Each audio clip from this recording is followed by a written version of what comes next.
आणि आता घेऊया बातम्यांचा वेगवान आढावा।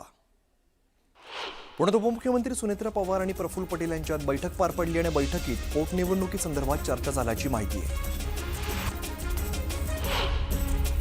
बारामती राहुरीची पोटनिवडणूक बिनविरोध व्हावी अशी इच्छा मुख्यमंत्री देवेंद्र फडणवीस यांनी व्यक्त केली आहे। मात्र पोटनिवडणूक लादल्यास आम्ही लढायला तयार आहोत असंही विधान मुख्यमंत्र्यांनी केलं आहे। राष्ट्रवादी काँग्रेस पक्षाकडून सुनेत्रा पवार विधानसभेच्या उमेदवार असण्याची शक्यता आहे। यामुळे शरद पवारांचा पक्ष बारामती पोटनिवडणूक लढणार नसल्याची माहिती न्यूज 18 मराठीला सूत्रांनी दिली आहे। पक्षांतर्गत बैठकीत निवडणूक न लढण्याचा निर्णय झाल्याची वरिष्ठ सूत्रांची माहिती। पश्चिम बंगाल या राज्यामध्ये 2 टप्प्यामध्ये निवडणूक पार पडणार आहे। 23 आणि 29 एप्रिलला पश्चिम बंगालमध्ये निवडणूक पार पडेल तर 4 मे रोजी निवडणुकीचा निकाल लागणार आहे। केरळ आणि आसाम या राज्यांमध्ये 9 एप्रिलला मतदान पार पडणार आहे। केरळमध्ये एकाच टप्प्यात निवडणूक पार पडेल। आसाममध्ये देखील एकाच टप्प्यात निवडणूक होणार आहे। पुदुचेरी या राज्याची निवडणूक एकाच टप्प्यामध्ये होणार आहे। 9 एप्रिल रोजी मतदान पार पडणार असून 4 मे रोजी निकाल लागेल। तमिळनाडू राज्याची विधानसभेची निवडणूक एकाच टप्प्यामध्ये पार पडणार आहे। 23 एप्रिलला तमिळनाडूत मतदान पार पडेल तर 4 मे रोजी निकाल लागून निवडणुकीचा निकाल लागणार आहे। सिंधुदुर्ग जिल्हा परिषदेला अखेर लोकशाही पद्धतीने निवडून आलेला नवा अध्यक्ष मिळणार आहे। 22 फेब्रुवारी 2022 पासून जिल्हा परिषदेवरती प्रशासकीय राजवट होती, पण आता ती संपुष्टात येते आणि येत्या 16 मार्चला अध्यक्ष आणि उपाध्यक्ष पदासाठी निवडणूक होणार आहे। खेड तालुक्यातील नांदगाव आणि खारी गावातील ठाकरेंच्या शिवसेनेतील असंख्य कार्यकर्त्यांनी शिवसेनेत प्रवेश केला। शिवसेना नेते रामदास कदम आणि गृहराज्यमंत्री योगेश कदम यांच्या उपस्थितीत हा पक्षप्रवेश पार पडला। नवी मुंबई आंतरराष्ट्रीय विमानतळाला लोकनेते दिवा पाटील यांचं नाव लवकरात लवकर दिलं जाणार असल्याची माहिती खासदार बाळ्यामामा म्हात्रेंनी दिली आहे। याबाबतचा प्रस्ताव केंद्रीय कॅबिनेट बैठकीत सादर करण्यात येणार असल्याची ग्वाही केंद्रीय उड्डाण मंत्री किंजरापू राम मोहन नायडू यांनी दिल्याचं खासदार म्हात्रे म्हणाले।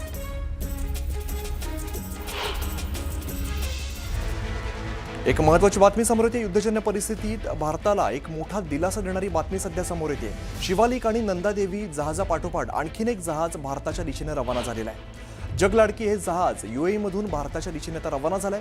नौदलाच्या पहाऱ्यात फुजैरा बंदराजवळील हाय रिस्क असलेल्या क्षेत्रातून भारताकडे ते रवाना होत आहे।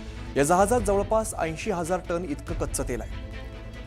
भारतासाठी दिलासादायक बातमी आपल्याला ही म्हणावी लागेल, कारण आणखीन एक जहाज आता भारताच्या दिशेने रवाना झाला आहे।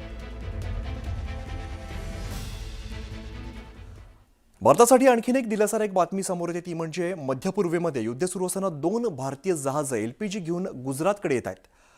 फरसच्या आखातातून 2 भारतीय जहाजं शिवालिक आणि नंदादेवी सुरक्षितपणे हॉर्मुझची सामुद्रधुनी पार करत भारताकडे रवाना होत आहेत आणि आज शिवालिक गुजरातमधील मुंद्रा बंदरावरती पोहोचेल तर उद्या नंदादेवी गुजरातमधील कांडला बंदरावरती पोहोचणार आहे।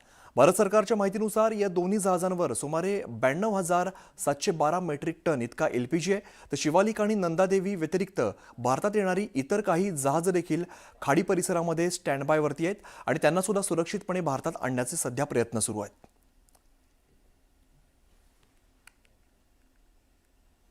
अखाती देशात सुरू असलेल्या युद्धामुळे जगामध्ये इंधन टंचाईचं संकट आता उभं ठाकलेलं आहे। हॉर्मुझ समुद्रधुनीतून होणारा तेल वाहतुकीला फटका बसलेला असतानाच आता आणखीन एक चिंता वाढवणारी बातमी समोर आली आहे। इराण आता आणखीन एक तेल वाहतुकीच्या महत्त्वाच्या मार्गाला हौती बंडखोरांच्या सहाय्याने बंद करण्याच्या तयारीत आहे।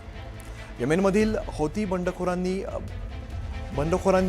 ही अल मंडेब समुद्रधुनीला बंद करण्याची धमकी दिली आहे आणि समुद्रधुनी बंद झाली तर इंधन टंचाईचं संकट अधिक वाढू शकतं। जर अमेरिका आणि इस्रायलने इराणवरती हल्ले सुरू ठेवले तर बाब अल मांडेबमधून तेलवाहू जहाजांना लक्ष्य करण्याची धमकी हौती बंडखोरांनी दिलेली आहे। यामुळे आता आशिया आणि युरोपमधील इंधन संकट हे अधिक वाढू शकतं।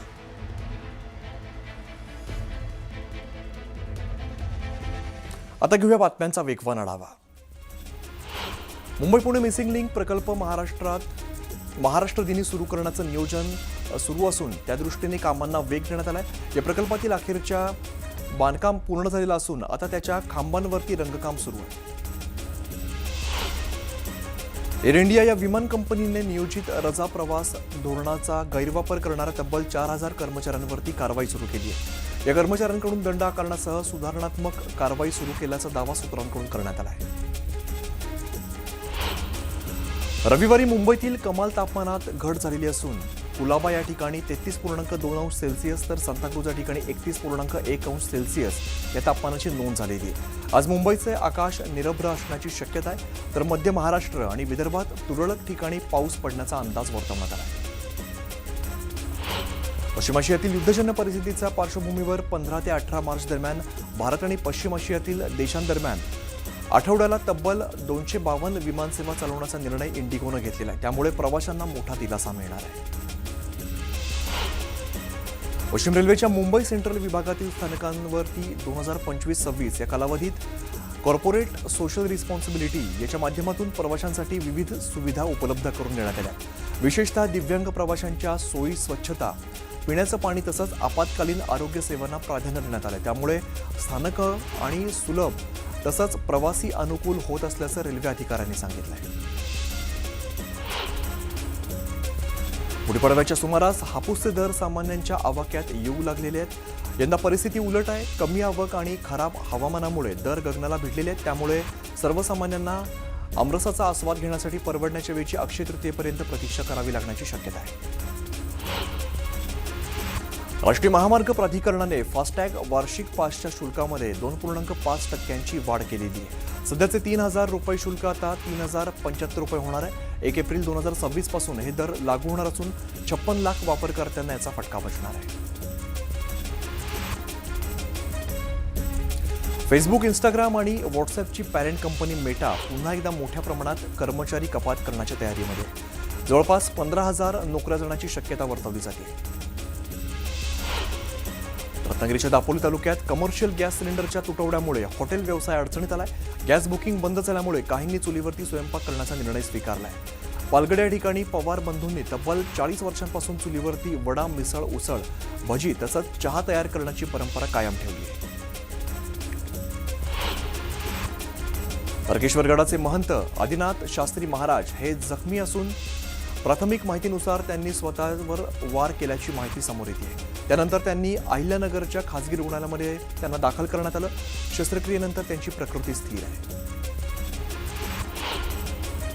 अहिल्यानगर जिल्ह्यातील शेगाव तालुक्यामध्ये बोधेगाव या ठिकाणी 2 गटात जीवघेणा हल्ला झालेला आहे. या घटनेमध्ये 2 जण गंभीर जखमी झालेत. पूर्वीपासून सुरू असलेल्या वादातून ही हाणामारी झाल्याची माहिती समोर आली आहे.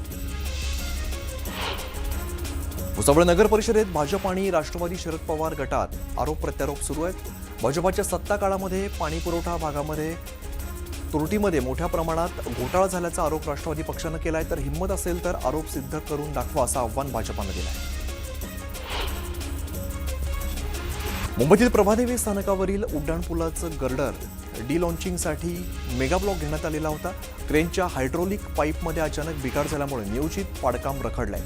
या कामासाठी तब्बल 5 तास दादर ते चर्चगेट दरम्यान सर्व मार्गांवरील रेल्वे सेवा बंद ठेवण्यात आलेली होती. सुमारे 50 लोकल गाड्या यामध्ये आलेल्या होत्या. राज्यातील काही भागांमध्ये मागील काही दिवस हलक्या ते मध्यम स्वरूपाच्या पावसाची नोंद करण्यात आली आहे. काही ठिकाणी उष्णतेच्या लाटेसदृश्य परिस्थिती निर्माण होत असल्यामुळे कमाल तापमानात वाढ नोंदवली जाते. नागपूरमधील SBL कंपनी स्फोट प्रकरणातील आणखीन एक जखमी महिला कामगाराचा उपचारादरम्यान मृत्यू झाला आहे. त्यामुळे या दुर्घटनेत मृतांची संख्या आता 25 वरती पोहोचली आहे. जळगावच्या प्रभाग क्रमांक 3 मधील गटर कामाच्या ठेक्यावरून 2 गटात वाद होऊन हाणामारी झाली. या प्रकरणात 3 वेगवेगळे गुन्हे दाखल करण्यात आलेले आहेत. पोलीस ठाण्यामध्ये गोंधळ घालून शासकीय कामात अडथळा आणल्याप्रकरणी 9 जणांवरती गुन्हा दाखल करण्यात आला आहे. एप्रिल 2018 ते एप्रिल 2024 या 6 वर्षांच्या कालावधीत एसटी महामंडळाच्या बसचे 15,767 अपघात झाले. यातील अपघातग्रस्तांना नुकसान भरपाई म्हणून महामंडळाकडून 378 कोटी 9 लाख रुपयांची नुकसान भरपाई देण्यात आली आहे. छत्रपती संभाजीनगरमध्ये आर्थिक व्यवहारातून सेवानिवृत्त प्राध्यापकाची हत्या केल्याची धक्कादायक बातमी समोर आली. सुमारे 50 लाख रुपयांच्या व्यवहारातून वाद झाल्यामुळे आरोपींनी ती हत्या केली आहे. आरोपींनी हा प्रकार लपवण्यासाठी बनाव रचल्याचं समोर आलं आहे. सोलापूर जिल्हा परिषदेच्या अध्यक्षपदाचा उमेदवार जवळपास निश्चित झाल्याची माहिती आहे. सोलापूर जिल्हा परिषदेच्या अध्यक्षपदी दीपक वैद्य यांचं नाव जवळपास निश्चित असल्याची माहिती आहे. दीपक वैद्य हे बार्शी तालुक्यातील उपळाई ठोंगे या ठिकाणून निवडून आले. मंत्री चंद्रकांत पाटलांनी रुग्णालयात जाऊन खासदार मुरलीधर मोहोळांची भेट घेतली. नुकतीच मुरलीधर मोहोळ यांची पायाची शस्त्रक्रिया झाली, त्यामुळे चंद्रकांत पाटलांनी मोहोळांची भेट घेतली. पुण्याच्या ससून रुग्णालयात गॅस टंचाईचा फटका बसलाय. 2 दिवस पुरेल इतकाच गॅस साठा शिल्लक आहे. गॅस टंचाईमुळे कॅन्टीनमधील मेनूमध्ये बदल करण्यात आले.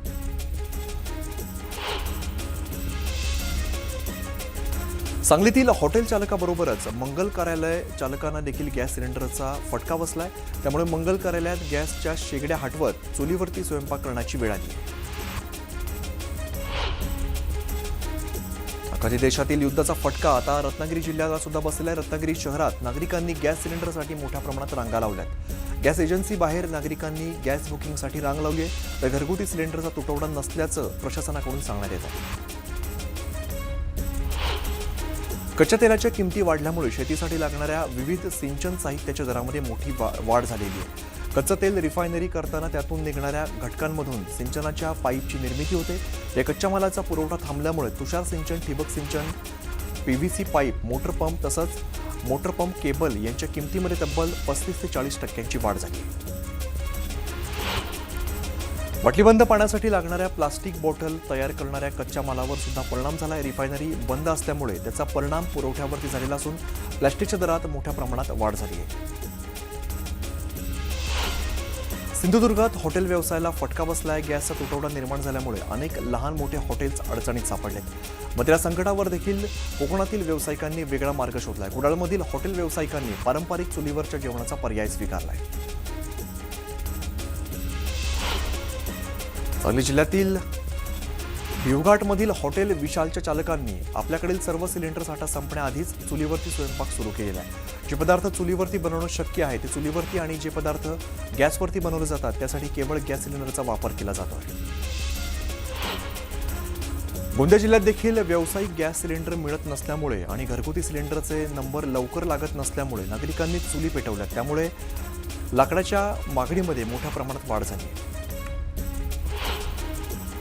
नांदेडमधील सचखंड गुरुद्वारातील लंगर सेवा अविरतपणे सुरू आहे. नांदेडच्या गुरुद्वारातील लंगरमध्ये रोज 25 ते 30 हजार भाविक जेवण करतात. गुरुद्वारातील लंगरमध्ये गॅसचा वापर करून जेवण बनवलं जातं. मात्र सध्या लंगर प्रशासनाने पर्यायी व्यवस्था केली आहे. रायगड जिल्ह्यात ठिकठिकाणी नागरिकांनी गॅस सिलेंडर मिळवण्यासाठी रांगा लावल्यात. मात्र जिल्ह्यामध्ये पुरेसा गॅस साठा उपलब्ध नसल्याचं जिल्हाधिकाऱ्यांनी सांगितलंय. तर गॅसचा पुरवठा सुरळीत असल्याचं जिल्हाधिकारी म्हणाले. नागरिकांनी अफवांवरती विश्वास ठेवू नये असंही त्यांनी सांगितलं. युद्धाचा परिणाम थेट जळगावमधील रिक्षा चालकांवर सुद्धा झाल्याचं पाहायला मिळते. रिक्षांसाठी लागणारं इंधन आणि गॅसच्या दरात मोठ्या प्रमाणात वाढ झाली, त्यामुळे मनस्ताप सहन करावा लागतो. जळगाव जिल्ह्यातील चोपडा तालुक्यामध्ये आदिवासी पावरा बारेला या समाजाच्या रूढी परंपरा, आदिवासी समाजातील संस्कृती आणि इतर विविध विषयांवरती सिंचन परिषद घेण्यात आली. या परिषदेत 10 ठराव पारित करण्यात आले. अक्कलकोटमधील श्री स्वामी समर्थ मंदिर रात्री 12 ते 2 या वेळेमध्ये बंद ठेवलं जाणार आहे. राज्यभरातून आणि देशभरातून येणाऱ्या स्वामी भक्तांसाठी 22 तास मंदिर दर्शनासाठी खुलं ठेवलं जाणार आहे. सप्तशृंगी देवी ट्रस्टच्या विश्वस्त नियुक्तीला उच्च न्यायालयाने स्थगिती दिली आहे. नियुक्त केलेल्या 5 विश्वस्तांची यादी संकेतस्थळावरून हटवण्याचे निर्देश दिले. बदलापूर आणि वांगणी या 2 रेल्वे स्थानकांदरम्यान चामटोली कासगाव हे नवं रेल्वे स्थानक होण्याचा मार्ग आता सुकर झालाय. रेल्वे मंत्र्यांनी सकारात्मक भूमिका घेत या संदर्भाचा DPR तयार करण्याचे निर्देश अधिकाऱ्यांना दिले. परभणी शहराला पाणी पुरवठा करणाऱ्या पाईपलाईनमधून लाखो लिटर पाण्याची नासाडी होते. ऐन उन्हाळ्यात पाण्याचा अपव्यय होतोय. वारंवार तक्रारी देऊन देखील प्रशासन मात्र याकडे दुर्लक्ष करत आहे. सोलापूरच्या माढा तालुक्यात अवैध वाळू उपसा विरोधी कारवाई करण्यासाठी गेलेल्या महसूल पथकावरती वाळू तस्करांनी हल्ला केला. ग्राम महसूल अधिकाऱ्यावरती वाळू तस्करांनी मारहाण केली आणि याबाबत माढा पोलीस ठाण्यात गुन्हा दाखल करण्यात आला आहे. बुलढाणा जिल्ह्यातील शिवनी आरमाळ या ठिकाणी शेतकरी कैलास नागरे आत्महत्या प्रकरणाला 1 वर्ष पूर्ण झालं आहे. नागरे यांच्या कुटुंबातील व्यक्तीला नोकरी, त्यांच्या मुलाला दत्तक घेतलं जाईल असं आश्वासन देण्यात आलेलं होतं. मात्र अद्याप या कुटुंबाला कोणतीच मदत मिळालेली नाही. पंढरपूर शहरातील झोपडपट्टी परिसरात दूषित पाणी पुरवठा केला जातोय. पाणी पुरवठा करणाऱ्या पाण्याच्या टाकीतील पाणी दूषित असल्याचं समोर आलंय. त्यामुळे स्वच्छ पाणी पुरवठा व्हावा यासाठी नागरिक आक्रमक झालेत. कराड तालुक्यातील धोंडेवाडी इथल्या 50 फूट विहिरीत रानगवा पडला. तब्बल 5 तासांच्या अथक प्रयत्नानंतर क्रेनच्या सहाय्याने या रानगव्याला सुरक्षित बाहेर काढण्यात आलंय. मुंबईत मानाची समजली जाणारी मुंबई श्री बॉडी बिल्डिंग स्पर्धा नुकतीच पार पडली. पुरुष गटात गणेश पेडामकर यंदाचा मुंबई श्री ठरलाय, तर महिला गटाचं विजेतेपद पोलीस दलाच्या रेखा शिंदेंनी पटकावलेलं आहे. ही स्पर्धा ग्रेटर बॉम्बे बॉडी बिल्डर्स असोसिएशनने आयोजित केली होती. मुंबईच्या छत्रपती शिवाजी महाराज वस्तू संग्रहालयात अनोखं प्रदर्शन सुरू करण्यात आलेलं आहे. प्राचीन हडप्पा संस्कृतीचा जगाशी असलेला संबंध याविषयी संशोधनात सापडलेल्या वस्तू, शिलालेख आणि नाणी तसंच मूर्ती हे या प्रदर्शनाचं मुख्य आकर्षण आहे. सोलापुरात भाजपाच्या वतीने काँग्रेस नेते राहुल गांधींविरोधात निदर्शनं करण्यात आली. संसदेच्या प्रवेशद्वारावर बसत चहा पिल्याच्या निषेधार्थ भाजप कार्यकर्त्यांनी राहुल गांधींच्या प्रतिमेला जोडे मारत आंदोलन केलं आहे.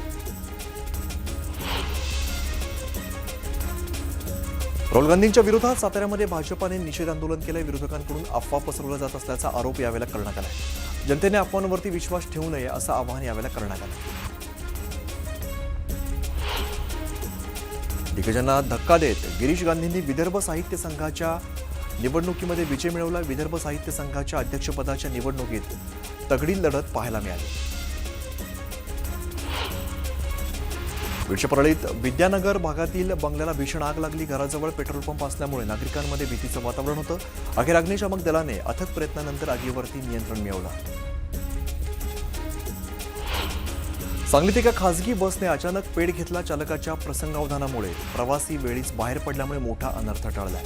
शॉर्ट सर्किटमुळे आग लागल्याचा प्राथमिक अंदाज आहे. मुंबई मनपाच्या नावावरती कोट्यवधी रुपयांची फसवणूक केल्याची घटना समोर आली आहे. बीएमसीच्या रुग्णालयामध्ये साफसफाईचं कंत्राट मिळाल्याचा बनाव करून व्यावसायिकाची कोट्यवधींची फसवणूक करण्यात आली आहे. यवतमाळच्या दारव्हा तालुक्यातील धक्कादायक घटना समोर आली आहे. मुलं चोरणारी टोळी समजत जमावाने काही जणांना जबर मारहाण केली आहे. पाठलाग करणाऱ्या जमावाने पांढुर्णा या ठिकाणी कार अडवली आणि यानंतर कारमधील लोकांना बाहेर काढत मारहाण केली.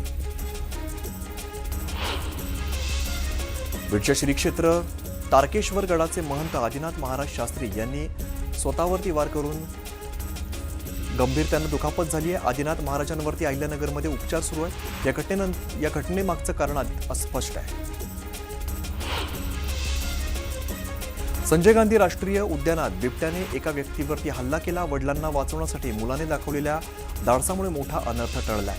या हल्ल्यात पिता पुत्र हे दोघेही जखमी झाले. सोलापूरच्या कासेगाव या ठिकाणी 10 वर्षीय मुलाचा खाणीत पडून मृत्यू झालाय. खेळता खेळता मुलगा खाणीत पडला. 68 तासानंतर या मुलाचा शोध घेण्यात यश आला. अकोला शहरातील खडकी परिसरातील डॉक्टर आंबेडकर प्रतिष्ठान जवळील एका टीन शेडमध्ये सेंटरिंगच्या सामानाला अचानक आग लागली. शॉर्ट सर्किटमुळे आग लागल्याचा अंदाज आहे.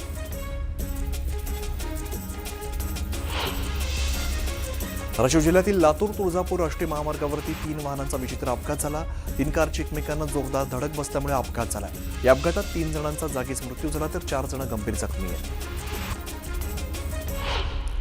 सोलापुरात भाजपाच्या वतीने काँग्रेस नेते राहुल गांधींविरोधात निदर्शनं करण्यात आली. संसदेच्या प्रवेशद्वारावर बसून चहा पिल्याच्या निषेधार्थ भाजप कार्यकर्त्यांनी राहुल गांधींच्या प्रतिमेला जोडे मारत आंदोलन केलं आहे.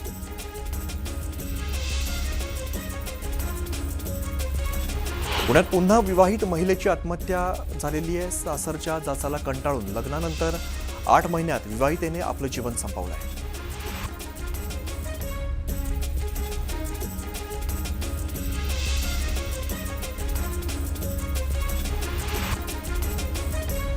किरकोळ वादातून 3 जणांनी इंजिनिअरिंगच्या विद्यार्थ्यावरती कोयत्याने हल्ला केला. या हल्ल्यात विद्यार्थ्याच्या डोक्यात कोयता अडकल्याचा व्हिडिओ समोर आला आहे. नागेश जगताप असं हल्ल्यात जखमी झालेल्या विद्यार्थ्याचं नाव आहे. 2 साथीदारांनी जुन्या वादातून हल्ला केल्याची बातमी समोर आली. बुलढाणा जिल्ह्यातील चिखली शहरातील गजबजलेल्या बॉम्बे मार्केट परिसरात भीषण आग लागली. जयस्तंभ चौक परिसरातील मार्केटमध्ये लागलेल्या आगीत तब्बल 9 दुकानं जळून खाक झाली. मंगळवेढा या ठिकाणी धनश्री जगताप आत्महत्या प्रकरणाला 10 दिवस उलटून गेले तरी सुद्धा अद्याप सासू सासरे फरार आहेत. धनश्री जगताप यांना नवरा आणि सासू सासऱ्यांनी आत्महत्येस प्रवृत्त केल्याची तक्रार दाखल करण्यात आली आहे. पुण्याच्या राजगड तालुक्यातील वेल्हे नसरापूर मार्गावरती दुचाकी आणि रिक्षाची जोरदार धडक झाली. या अपघातात 3 जण गंभीर जखमी झाले. अहमदपूर अहिल्यानगर राष्ट्रीय महामार्गावरती बीडच्या सारणी सांगवी गावाजवळ पहाटे ट्रॅव्हलचा भीषण अपघात झाला. या अपघातानंतर खासगी बस उलटल्यामुळे 27 ते 28 प्रवासी जखमी झालेत. अद्याप अपघात हा एवढा भीषण होता की काही क्षणात या खासगी बसने पेट घेतला आहे.